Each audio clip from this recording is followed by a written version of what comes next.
Welcome to Manabadi videos. Andhra Pradesh AP set results వచ్చాయి. చాలామందికి ranks కూడా వచ్చేసాయి.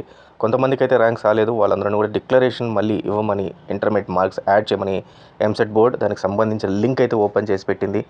మిగతా వాళ్ళందరికీ కూడా ర్యాంక్స్ వచ్చిన వాళ్ళందరికీ కూడా ఇప్పుడు మాకు ఏ కాలేజీలో సీటు వస్తుంది అనేది చాలామంది కామెంట్ సెక్షన్లో పెడుతున్నారు. సో వాళ్ళందరికీ కూడా 2 యూజ్ఫుల్ లింక్స్ నేను ఇప్పుడు చూపిస్తాను. దీని ద్వారా మీకు వచ్చిన ర్యాంకు ద్వారా ఏ కాలేజీలో మీకు సీట్ వస్తుంది అనేది ఈజీగా తెలుసుకోవచ్చు. సో ఫస్ట్ టైం వచ్చిన యూజర్స్ మన ఛానల్ సబ్స్క్రైబ్ చేసుకోండి. కౌన్సిలింగ్కి సంబంధించిన కంప్లీట్ గైడెన్స్ ఫ్రీ ఆఫ్ కాస్ట్లో మీకు అందించడం జరుగుతుంది సబ్స్క్రైబ్డ్ యూజర్స్కి మాత్రమే. అలాగే ఇంపార్టెంట్ డాక్యుమెంట్స్ టెలిగ్రామ్లో షేర్ చేస్తున్నాను. సో టెలిగ్రామ్ ఛానల్లో కూడా జాయిన్ అవ్వండి, డాక్యుమెంట్స్ డౌన్లోడ్ చేసుకోండి. ఇలాంటి వీడియోస్ అన్నీ కూడా మీకు మేము అప్లోడ్ చేసామని తెలియాలంటే మొబైల్ యాప్ ద్వారా నోటిఫికేషన్ పుష్ చేస్తున్నాము. కాబట్టి మీరు ఎప్పుడు కావాలంటే అప్పుడు ఆ నోటిఫికేషన్ వచ్చినప్పుడు ఇమ్మీడియట్గా వీడియోని చెక్ చేసుకొని ఇమ్మీడియట్గా మీరు వర్క్ అనేది స్టార్ట్ చేసుకోవచ్చు. ఫైన్ స్టూడెంట్స్, ఇది అఫీషియల్గా ఏఏపీ సెట్ వాళ్ళు 2023 ర్యాంక్స్ బేస్ ప్రకారము వీళ్ళు మనకు ఒక వెబ్సైట్ ఇవ్వడం జరిగింది. సో దీంట్లో ఏంటంటే మీకు ఏ కాలేజ్లో కావాలి సీటు అని చెప్పేసి మీరు సెలెక్ట్ చేసుకుంటే మీ ర్యాంక్ ద్వారా ఇక్కడ మీకు వస్తుంది. నేను ఫస్ట్ అసలు దీని గురించి చెప్తాను. దీంతోపాటు ఇంకా 2-3 కూడా చూపిస్తాను నేను మీకు. ఏది ఈజీగా ఉందో దాన్ని ఫాలో అవ్వండి.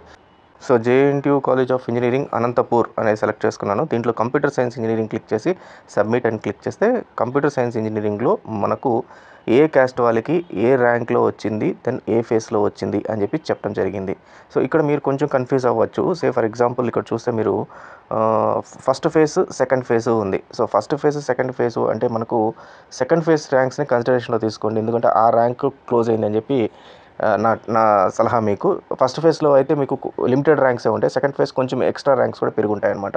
సో ఈ రకంగా ఇక్కడ చూస్తే మీకు పలాని ర్యాంక్కి పలాని బీసీబీకి రీజన్ ఎస్వీయూ రీజన్ అని చెప్పి వాళ్ళ కేటగిరీ ఇదని చెప్పి దాని ఫేస్ ఏదైతే వచ్చిందో ఆ ఫేస్ అని చెప్పి వీరు క్లియర్గా ఇవ్వడం జరిగింది. ఇది ఒక వెబ్సైట్, మీకు ఈ రకంగా ఈజీగా మీరు చూసుకోవచ్చు.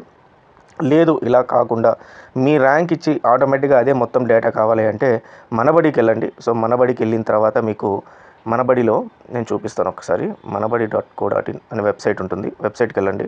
ఇక్కడికి వెళ్ళిన తర్వాత మీకు ఇవన్నీ లింక్స్ దానికి సంబంధించింది. AP set rank versus college, మాక్ counselling, college estimator, college predictor, ఇవన్నీ కూడా దానికి సంబంధించింది. సో దీంట్లో ఏ లింక్ అన్నా ఓపెన్ చేయండి. నేను ర్యాంక్ వర్సెస్ కాలేజెస్ ఓపెన్ చేశాను. సో ఈ ర్యాంక్ వర్సెస్ కాలేజెస్కి వెళ్ళిన తర్వాత ఇక్కడ మీరు ర్యాంక్ ఇవ్వండి అంతే. జస్ట్ ఇక్కడ ఒక ర్యాంక్ ఇవ్వండి. ఇచ్చి మీ క్యాస్ట్ని సెలెక్ట్ చేసుకోండి. మీరు ఏం క్యాస్ట్, ఓసీయా, ఎస్సీయా, ఎస్టీయా, బీసీయా, బీసీడీయా, ఈడబ్ల్యూఎస్ అనేది కూడా ఒక కేటగిరీ ఓసీ వాళ్ళకి. తర్వాత జెండర్ ఏంటి, మేలా ఫీమేలా సెలెక్ట్ చేసుకోండి. So basic details student mobile number and student email ID ఇవ్వండి. బేసిక్ డీటెయిల్స్ అన్నీ ఇచ్చేసేసి నా ర్యాంక్ 18,900 అని పెట్టి నేనేం చేశానంటే నేను కోర్స్ సెలెక్ట్ చేసుకోవచ్చు. బేసికల్గా స్టూడెంట్స్కి కాలేజెస్ గురించి పెద్ద అవగాహన ఉండదు. ఏ కాలేజ్ మంచిది, ఏ కాలేజ్ చెడ్డది అనేది మనకు అవగాహన ఉండదు. సో కాబట్టి మీకు బెస్ట్ కాలేజ్లో కావాలి, బెస్ట్ కోర్స్ కావాలంటే జస్ట్ మీ ర్యాంక్ ఇచ్చి సబ్మిట్ అని ఇక్కడ కొట్టేసేయండి. ఇక్కడ సబ్మిట్ అని ఉంది కదా, దీన్ని కొట్టండి. సో దీని ద్వారా ఏమవుతుందంటే మీ ర్యాంక్, నేను ఫర్ ఎగ్జాంపుల్ 18,900 అని చెప్పేసి నా ర్యాంక్ ఇచ్చాను. ర్యాంక్ ఇచ్చి నేను ఇక్కడ సబ్మిట్ అని క్లిక్ చేశాను. సబ్మిట్ అని క్లిక్ చేస్తే నేను లాస్ట్ ర్యాంక్ ఏదైతే ఉంటుందో ఈ last rank A to Z order అంటే అసెండింగ్ ఆర్డర్లో నాకు కావాలి అనుకున్నాను. అంటే తక్కువ వచ్చిన ర్యాంక్ వాళ్ళకి ఫస్ట్ ఏ కాలేజ్లో వచ్చింది అని చెప్పి. సో నేను 18,900 ర్యాంక్ ఇచ్చాను. సో 19,153 అనేది ఫస్ట్ ర్యాంక్ అనమాట. అంటే నా తర్వాత వచ్చిన ర్యాంకు ఇది. సో ప్రసాద్ పోర్టూరి టెక్నాలజీ విజయవాడలో ఉన్న కాలేజ్లోకి వీళ్ళకి ఫస్ట్ 19,000 ర్యాంక్ వాళ్ళకి లాస్ట్ ర్యాంక్ వచ్చింది. అలాగే MVGR కాలేజ్ ఆఫ్ ఇంజనీరింగ్ విజయనగరంలో ఇక్కడ వచ్చింది. అలాగే SRKR engineering college Bhimavaram west గోదావరిలో 19,304 ఆర్టిఫిషియల్ ఇంటెలిజెన్స్లో వచ్చింది. కంప్యూటర్ సైన్స్ ఇంజనీరింగ్లో పలాని రఘు ఇంజనీరింగ్ కాలేజు విశాఖపట్నంలో 19,374 దగ్గర వాళ్ళకి కంప్యూటర్ సైన్స్ ఇంజనీరింగ్ వచ్చింది. దాని ఫీజు వచ్చి 69,700 ఉంది. దాని కాలేజ్ కోడ్ వచ్చి RAGU. సో ఇది కొంచెం డీటెయిల్గా మీకు కనబడుతుంది. ఇప్పుడు ఇక్కడ డిఫరెంట్ డిస్ట్రిక్ట్స్ వచ్చాయి. సో ఇక్కడ డిస్ట్రిక్ట్స్ మార్చుకొని మన పాత డిస్ట్రిక్ట్స్ ప్రకారమే తీసుకుందాం. For example west Godavari district అని చెప్పేసి తీసుకుందాం. వెస్ట్ గోదావరి డిస్ట్రిక్ట్ తీసుకుని సబ్మిట్ అని కొడితే వెస్ట్ గోదావరి డిస్ట్రిక్ట్లో ఉన్న కాలేజెస్లో మాత్రమే మీకు చూపిస్తుంది. దాంట్లో మీకు వచ్చిన ర్యాంక్ ఏది, 18,900. సో 18,900 తర్వాత వచ్చిన ర్యాంకులు వెస్ట్ గోదావరి డిస్ట్రిక్ట్లో మనకి ఎక్కడెక్కడ వచ్చింది అంటే last rank A to Z అని పైన క్లిక్ చేయాలి. క్లిక్ చేయగానే మళ్ళీ మీకు అసెండింగ్ ఆర్డర్లో మొత్తం డీటెయిల్స్ అన్నీ ఇక్కడ వచ్చేస్తాయి అనమాట. సో ఇక్కడ చూడండి, ఇప్పుడు SRKR college of engineering Bhimavaram 19,304 close అయింది. అలాగే SRKR college of engineering artificial intelligence and machine learning పైన 19,419 పైన క్లోజ్ అయింది. సో ఈ రకంగా మీకు పలాని జిల్లాల్లో ర్యాంకు ద్వారా మీరు సార్ట్ చేసుకోవచ్చు. సో ఇందాక చూపించిన దాంట్లో మీకు ఇక్కడ సార్టింగ్ ఫెసిలిటీ లేదు, ప్లస్ మీరు సెలెక్ట్ చేసుకోవడానికి కూడా లేదు. అంటే ఓన్లీ కాలేజు తర్వాత మీ కోర్స్ సెలెక్ట్ చేసుకొని సబ్మిట్ అని కొడితేనే వస్తుంది, లేకపోతే రాదు. ఇక్కడ ఏంటంటే మీ ర్యాంక్ ఇచ్చేస్తే చాలన్నమాట. మనబడి ఎంసెట్ కౌన్సిలింగ్ మాక్ కౌన్సిలింగ్లో మీ ర్యాంక్ ఒకటి, ఇక్కడ జస్ట్ మీ ర్యాంక్ ఒకటి ఏదైతే ఉందో ఈ ర్యాంక్ ఇచ్చేసేసి మీ కేటగిరీ సెలెక్ట్ చేసుకొని మీ ప్రైమరీ డీటెయిల్స్ ఏవంటే అవి ఇచ్చేసేసి మీకు మీకు కాలేజ్ తెలిసి నాకు పలానా కాలేజ్ కావాలనుకుంటే ఈ కాలేజ్ సెలెక్ట్ చేసుకోండి. ఇక్కడ లేదు నా కాలేజ్ ఏమీ తెలియదు, నాకు ఈ జిల్లాలో మంచి కాలేజ్ కావాలి అనుకుంటే జస్ట్ డిస్ట్రిక్ట్ సెలెక్ట్ చేసుకోండి.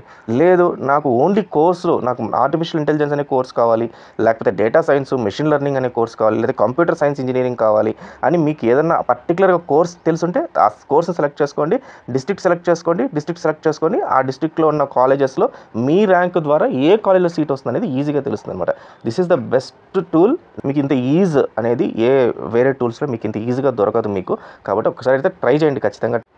ఇదే దీంట్లో ఇంకొక ఎక్సలెంట్ ఫీచర్ ఏంటంటే మీ ర్యాంక్ బేస్ చేసుకొని మీ ముందర ఎంతమంది ఉన్నారు, మీ వెనక ఎంతమంది ఉన్నారు, దాంట్లో కూడా బాయ్స్ ఎంతమంది, గర్ల్స్ ఎంతమంది, ఓసీ వాళ్ళు ఎంతమంది, ఎస్సీ వాళ్ళు ఎంతమంది, ఎస్టీ వాళ్ళు ఎంతమంది అనేది క్లియర్గా మీకు అనాలిసిస్ ఇస్తుంది. దీనివల్ల ఉపయోగం ఏంటంటే టోటల్గా ఇన్ని ర్యాంకులు వచ్చాయి, సో నా ముందర ఇన్ని ర్యాంకులు వాళ్ళు రెడీగా ఉన్నారు, దాంట్లో గర్ల్స్ ఉన్నారు, గర్ల్స్కి సపరేట్ కోటా ఉంటుంది, బీసీ వాళ్ళకి సపరేట్ కోటా, ఎస్సీ వాళ్ళకి సపరేట్ కోటా, ఎస్టీ వాళ్ళకి సపరేట్ కోటా. సో మీరు ఒక అనాలిసిస్కి వచ్చేయచ్చు అనమాట. సే ఫర్ ఎగ్జాంపుల్ 18,900 అనే ర్యాంక్ నేను పెట్టాను. సో 18 టోటల్ ర్యాంక్స్ ఇన్ని ఉన్నాయి, దీంట్లో బాయ్స్ ఇంతమంది ఉన్నారు, గర్ల్స్ ఇంతమంది ఉన్నారు. So number of boys after your rank అంటే నీ ర్యాంక్ తర్వాత ఉన్న వాళ్ళు 64,000 మంది ఉన్నారు, గర్ల్స్ 43,160 మెంబర్స్ ఉన్నారు. సో ముందర ఎంతమంది ఉన్నారు అనేది కూడా మనకు ప్లస్ ఇక్కడ మనకు ఆ ర్యాంక్కి ఇక్కడ చూపించట్లేదు, బట్ ఈ ఎస్సీ కేటగిరీ వైజ్ అంటే ఏ కేటగిరీ ఎస్సీ వాళ్ళు ఎంతమంది, లేకపోతే మీ కేటగిరీ ఫర్ ఎగ్జాంపుల్ మీరు ఓసీ అని ఉందనుకోండి, ఓసీలో ఎంతమంది ఉన్నారు అనేది క్లియర్గా చూపించేస్తుంది, బీసీలో ఎంతమంది ఉన్నారు, ఎస్సీ ఎస్టీ వాళ్ళు ఎంతమంది ఉన్నారు. సో ఈ రకంగా మీకు ఈ అనాలిసిస్ కూడా ఈ టూల్లో మీకు చాలా ఉపయోగపడుతుంది అనమాట.